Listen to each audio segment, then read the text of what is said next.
اور حضرت ابو بکر صدیق وہ بھی حاضر تھے۔ تو حضرت ابو بکر صدیق بار بار مولا علی کے چہرے کو دیکھتے تھے۔ تو ام المومنین سیدہ عائشہ صدیقہ رضی اللہ تعالی عنہا نے کہا، بھجان آقا بھی دلوا گر ہیں مگر آپ کی نظر علی کے چہرے پر ہے، ایسا کیوں؟ تو مولا علی کرم اللہ تعالیٰ وجہ الکریم کے چہرے کو تکتے ہوئے حضرت ابو بکر صدیق نے جواب دیا کہ میں نے رسول اللہ صلی اللہ علیہ وسلم سے سنا ہے کہ النظر الی وجہ علی عبادت، کہ علی کے چہرے کو دیکھنا عبادت ہے۔ تو میں نے کہا کہ علی موجود ہیں، میں یہ عبادت کیوں نہ کر لوں کہ اپنی نظریں علی کے چہرے پر جما کر میں رب کو کیوں ناراضی کر لوں، رب کے رسول کو کیوں ناراضی کر لوں۔ اب آپ اندازہ کیجئے کہ یہ حدیث ہم نے پڑھی اور سنی حضرت عائشہ صدیقہ رضی اللہ تعالی عنہا سے، اور مولا علی کے چہرے کو تکنے کی حدیث پر عمل کس نے کیا؟ حضرت ابو بکر صدیق رضی اللہ تعالی عنہ نے۔ گویا مولا علی کی وہ شان ہے کہ جسے رب بیان کرتا ہے، رسول بیان کرتے ہیں، قرآن و سنت بیان کرتی ہے،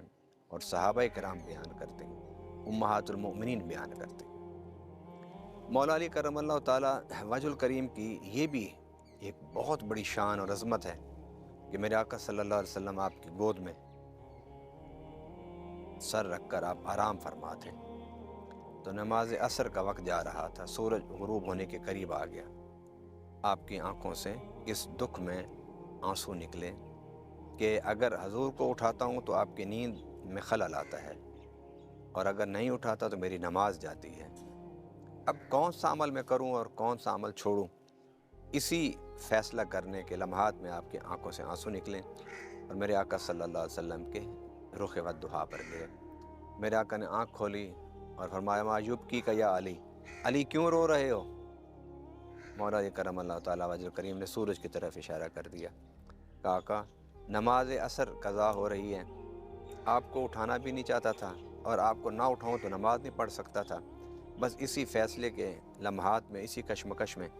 میرے آنکھوں سے آنسو نکل آئے۔ میرے آقا صلی اللہ علیہ وسلم نے فرمایا، جلدی کرو علی، نماز پڑھ لو۔ مولا علی کرم اللہ تعالیٰ وجہ الکریم نے عرض کیا، رسول اللہ صلی اللہ علیہ وسلم نماز تو اب قضا ہو رہی ہے اور میں قضا نہیں پڑھنا چاہتا۔ فرمایا پھر کیسے پڑھنا چاہتے ہو؟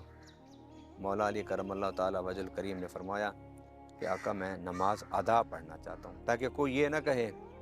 کہ علی نے نماز اس لیے قضا پڑھی کہ علی کی گود میں نبی پاک صلی اللہ علیہ وسلم آرام فرما رہے تھے، حضور کی نیند کی وجہ سے علی کی نماز قضا ہو گئی۔ آقا میں نماز ادا پڑھنا چاہتا ہوں۔ تو میرے آقا صلی اللہ علیہ وسلم مسکرائے، اور مسکرا کے آپ نے سورج کی طرف اشارہ کیا انگلی سے، تو سورج واپس پلٹ آیا۔ تو مولا علی کرم اللہ تعالیٰ وجہ کریم نے سورج پلٹانے کے بعد نماز عصر ادا کی۔ مولا علی کرم اللہ تعالیٰ وجہ الکریم اور سیدنا عمر فاروق بیٹھے ہوئے تھے، تو آپ نے سیدنا عمر فاروق نے کوئی فیصلہ کیا۔ مولا علی کرم اللہ تعالیٰ وجہ الکریم علیہ السلام نے آگے بڑھ کے بتایا کہ یہ عورت جس پر آپ حد جاری کرنا چاہتے ہیں، یہ تو حاملہ ہے، اور حمل کی حالت میں حد نہیں جاری ہو سکتی۔ تو کیا کہا سیدنا عمر فاروق رضی اللہ تعالیٰ عنہ نے؟ لولا علی لہلک عمر، اگر آج علی نہ ہوتے تو عمر تو ہلاک ہو گئے تھے۔ الغرض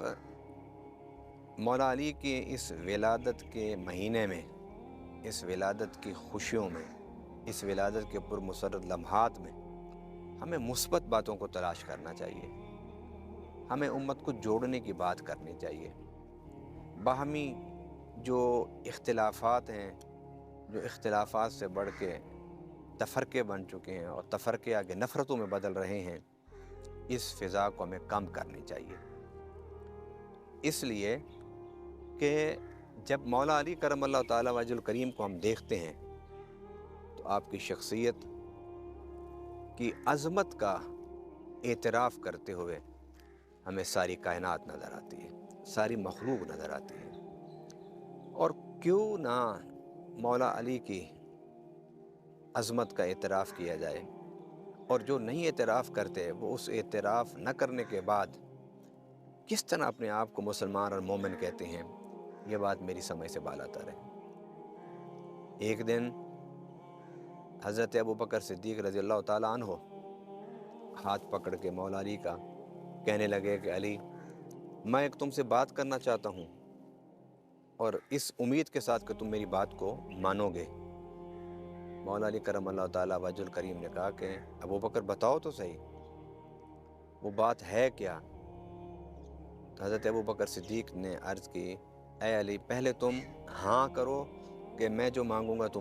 تم سے تم مجھے عطا کرو گے۔ مولا علی نے کہا، میں ہاں کرتا ہوں، آپ جو بھی کہیں گے میں اسے پورا کروں گا۔ تو سیدنا صدیق اکبر رضی اللہ تعالیٰ عنہ نے مولا علی کی خدمت میں کہا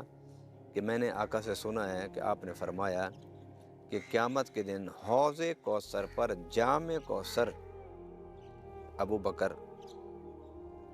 علی پلائیں گے۔ مجھ سے وعدہ کرو کہ جب تیرے نبی کا یہ بوڑھا امتی تیرے پاس آئے قیامت کے دن تو آپ مجھے اپنے ہاتھوں سے جام کوثر پلائیں گے۔ اللہ اکبر۔ مولا علی کرم اللہ تعالیٰ وجہ الکریم نے بڑے پرمسرت